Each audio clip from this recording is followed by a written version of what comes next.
Yesterday, I went back to something I haven't looked at in years. It's an old Instagram account. I don't know if people still do this nowadays, but they call it a spam account where you just dump everything and everything. I think that's like how Instagram was meant to be back then. And yeah, the account is not meant to be a highlight reel or to promote business or just to flex on your friends where you're posting nice vacations and things that you buy. It's literally something I just dump everything. 2016 to about 2023. And I spent about an hour going through it, and I'm not gonna lie, woof, almost teared up. Because reading those posts, it didn't feel like I was reading my own thoughts. It felt like I was reading someone who was lost, genuinely struggling, but acting like it was normal. Back then, I didn't have anyone guiding me personally. Wasn't close to my parents. Yeah, no mentor, no direction. I was just a teenager trying to figure things out. Just insecure, confused, and just trying to find an identity. Surprise, so unique. And I remember this clearly. I built this whole persona in my head, like a hopeless romantic. Sounds harmless, right? Like all those movies. Because underneath that, it was someone who didn't feel good enough. And it wasn't one big event that broke me. It was death by 1,000 small hits. It was small things, like failing to make to the basketball team, the main one. Made it to the training squad though, but not the main team. Yeah, here I am trying to feel good about myself, right? Anyways, comparing myself to other people, feeling like I wasn't good enough again and again. And slowly it just chipped at me. And year by year, it wasn't obvious, but looking back, it was a gradual decline. And I had some free time yesterday because it was in between a break of mine where I just had one of those times where I feel really low.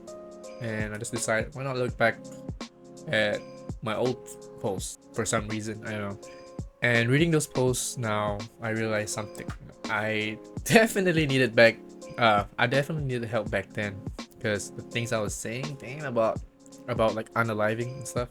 Am I allowed to say that here? I guess so. This channel is not even monetized. Why am I worried about? But yeah, I definitely needed help back then. Real help.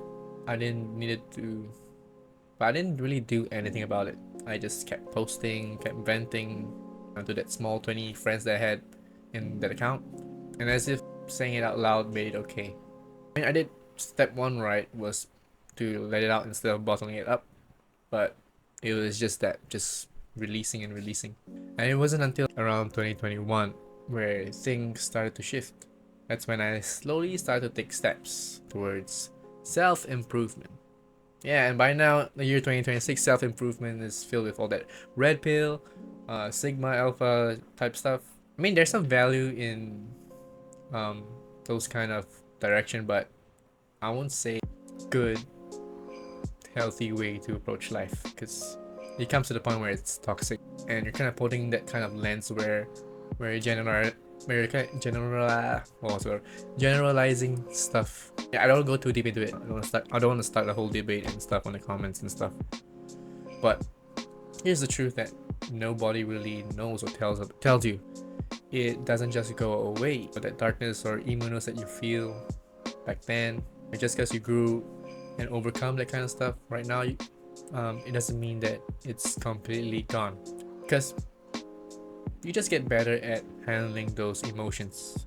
And even now, I still have days where sometimes even a whole week or a month where everything is bright and sunny, and I'm that person that I want to be, like genuinely positive. If I have that kind of week where everything was good, I approach that mindset, or I approach that day with a good mindset. I just can't help but have that one day or week where it just starts to crash down. Feel cloudy, your mind feels gloomy, and everything just feels melancholic. That 2017 vaporwave vibe hitting me hard. But this is what I've learned. That credits to Marciano, a good friend. Those flashbacks, they're not there to remind you how much of a failure that you are. They're not meant to destroy you, and they're not there to remind you that you're worthless. Instead, they're there to show you how far you've come.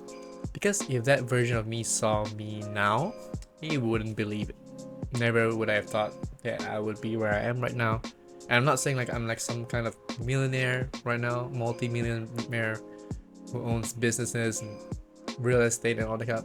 Although I do want to be up there one day, but right now I'm having a simple life, hustling as a coach, personal trainer, and just enjoying day by day meeting new people, spreading positivity, and seeing physical and mental growth from the people that I coach. I wouldn't believe that I would become who I am right now.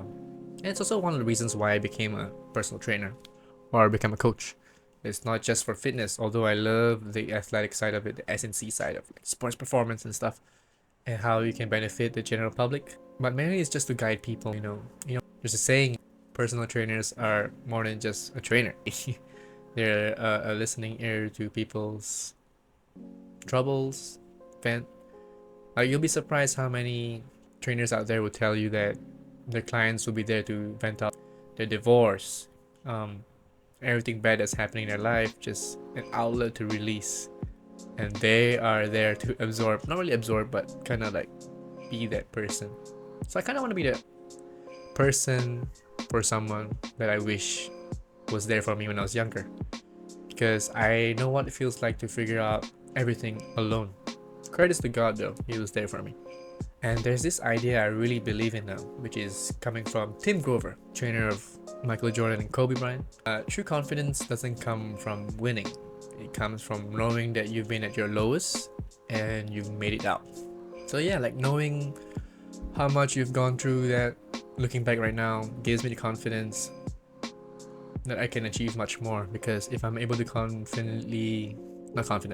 if I'm able to go through what I went through and come out the other side a better me, what's more to come?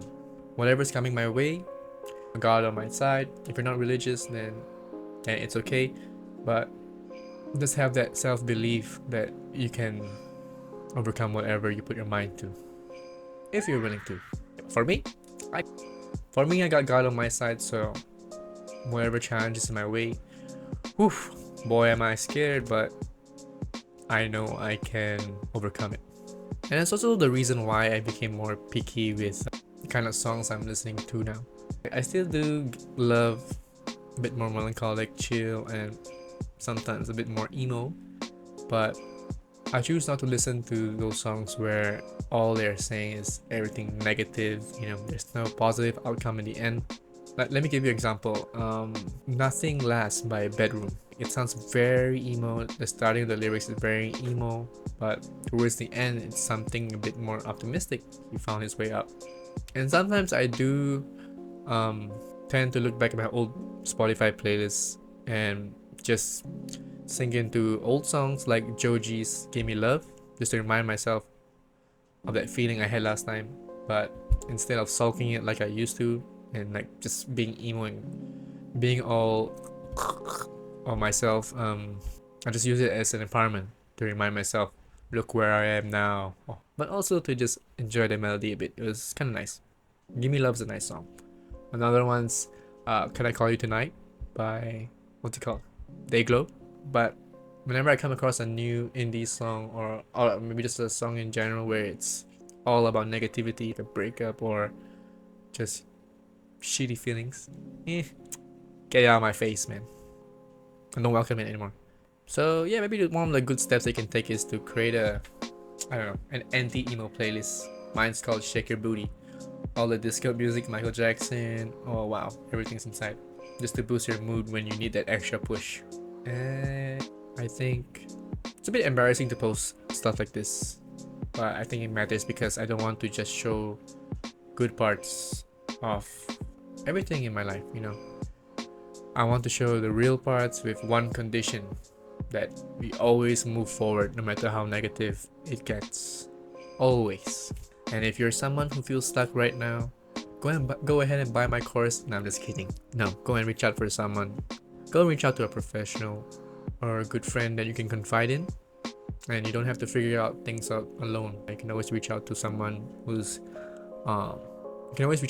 that can assist you, guide you through. You're never alone. Liverpool. You never walk alone. Sorry. Peace.